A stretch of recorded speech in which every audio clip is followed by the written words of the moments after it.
Now, the Hungarian Prime Minister's political director has told GB News that Britain's small boat's mistake is a warning to Europe on mass migration and that it is not something we want here. Well, Hungary's approach, led by the Prime Minister, Viktor Orbán, is aimed to stop the large influx by redirecting them to legal entry points to claim asylum. Well, our national reporter, Charlie Peters, is visiting the Hungarian border, and he did so yesterday with the Hungarian border in Serbia. He joins us now from Budapest. Good morning, Charlie. A lot of people want to know, basically, what are you doing there and what are you discovering?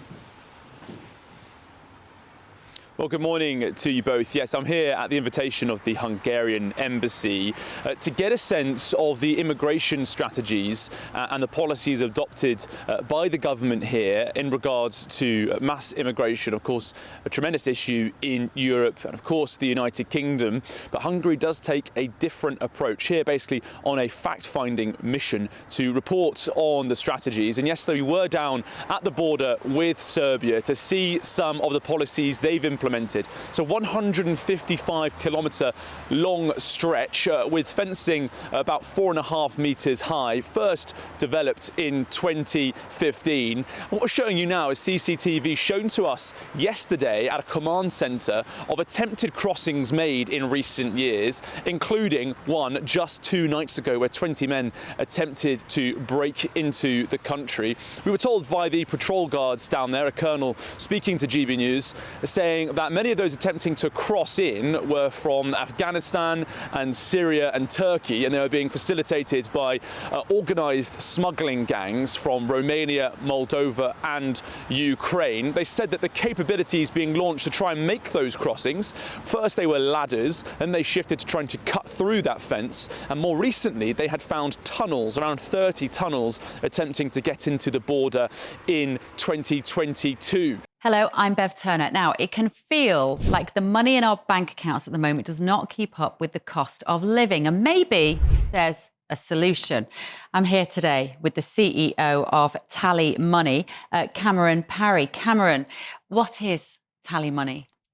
Well, Bev, with TallyMoney, you get a current account and a debit card, but instead of pounds, you use milligrams of gold as your everyday money. So why gold? Gold traditionally is a great store of value. It has, on average, gone up at over 11% per annum for the last 25 years against the pound.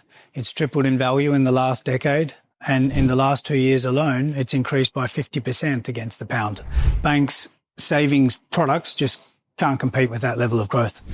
But this isn't just about gold. This is about a currency that you guys have created at TallyMoney. Explain it to me as though I'm an idiot. So, look, people need to be able to hold their earnings and build their savings in a money that retains its value and remains in their legal control and remains theirs to access, away from government control. Great. You had me at not exposed to government control. You should feel safe and happy with your money. You should have peace of mind. The more money you see in your bank balance, and that's the type of thing we're trying to deliver, and give people choice in the type of money they get to use every day.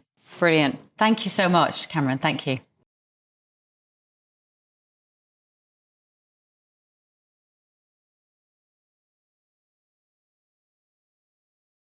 Now, they brought in these measures in 2015 due to an influx of migrants, that huge wave sparked by the Syrian civil war. And the measures have led to the elite in Brussels, as they term them here, the Brusselian elite, applying a €1 million daily fine to Budapest because it does not follow with the wider EU migration pact.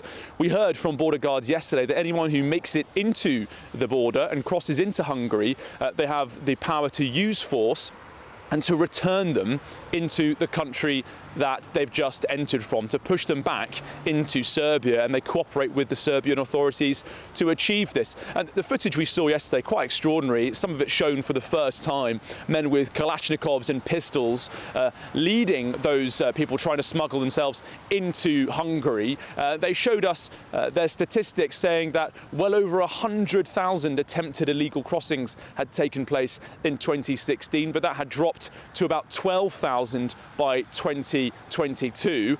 And last year in Great Britain and the United Kingdom, we had 115,000 asylum applications. For Hungary, it was just 25. When I'm talking about Hungary, I'm talking about those attempted crossings. We spoke also with the National Security Advisor yesterday morning, who told us that there were no illegal migrants in Hungary.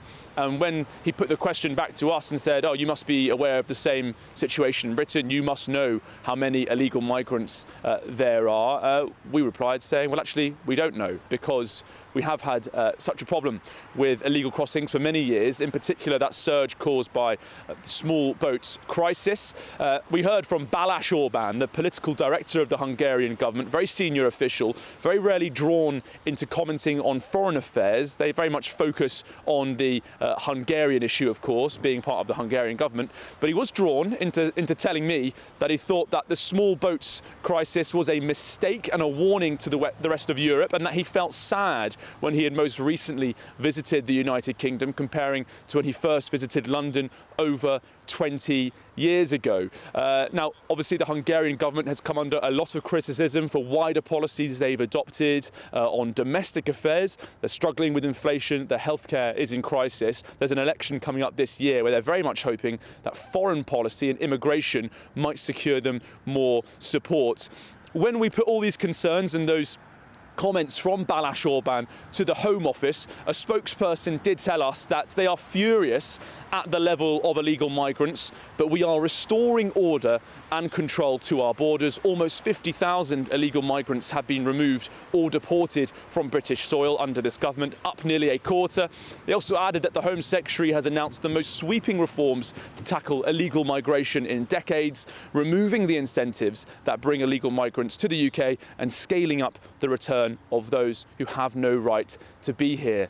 In discussions with Hungarian officials in Budapest, we've heard them discussing how, sometimes on the record, sometimes in more cautious conversations, they think that Britain and other European countries need to adopt a more of a deterrent-focused approach, not trying to adopt or change the policies of the smuggling gangs, but rather prevent them from trying to break into the countries in the first place. We also heard from the Hungarian government, speaking exclusively to GB News, saying that they had struggled to cooperate with Britain on trying to change migration law, such as the Geneva Convention, the Refugee Convention and the ECHR. But of course, there have been proposals coming from the Labour government, and they say that they are furious at the level of illegal migration and are working hard to deal with it.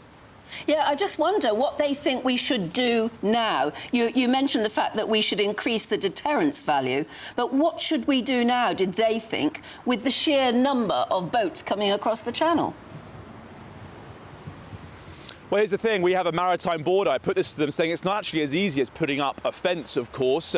We have a natural moat, but in a way it's actually more of a curse, because under maritime law, as soon as someone's in the water, you have to, quote, rescue them and then bring them over. They thought changes to deportation law would make it much easier. They also spoke to us about the need to be able to return people, detain them and deport them immediately, which is what they do in Serbia, rather than allowing a lengthy, drawn-out human rights process. And we also heard from the Hungarian government saying, why aren't people in Britain considering the human rights of people who live there, the population who have a right to their heritage and culture? There's a lot of concern about the human rights of immigrants, but Hungarian government saying, what about the human rights of those citizens of the United Kingdom?